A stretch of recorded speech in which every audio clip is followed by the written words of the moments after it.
1 Corinthians 13:11 says, "When I was a child, I spoke as a child, I understood as a child, I thought as a child, but when I became a man, I put away childish things."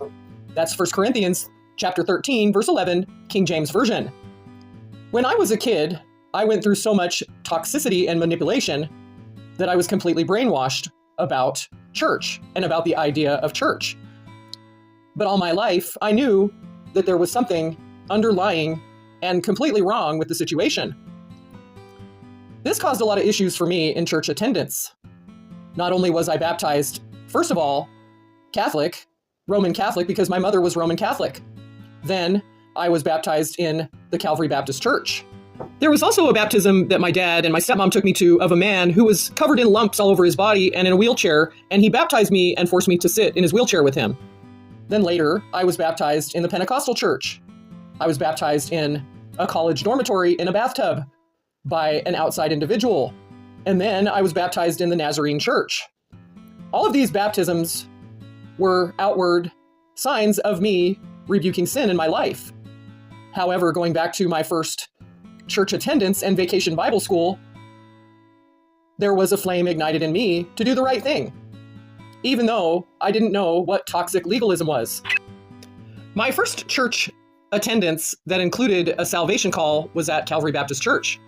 And I've explained this before in many of my online posts about how the pastor refused to walk me through salvation prayer. And when I refused to listen to him and said that I was ready, he did the praying, he did the sweating, he did the pleading for Jesus for my salvation. And I knew that something was tragically wrong.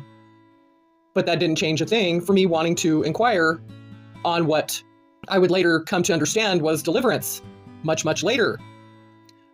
But that first appearance of prayer and what should have been a deliverance prayer and what should have been a walk into or an opening into finding out what was going on with me as a child could have stopped a lot of harm in my life.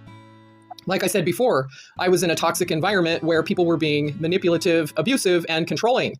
And yes, my dad is a pastor, but that did not stop his abusiveness. That did not stop his toxicity, his manipulation, and his scapegoating me and baiting me constantly my whole life. So this situation caused a lot of issues for me with churches. But to look back, being baptized in multiple congregations and attending and being a member of multiple congregations, it's always left me with the sense that something is wrong. And come to find out, it's true. When I was younger, my children were young, and I attended a holiness church, which insisted that I send my children away. And I eventually did. And then come to find out that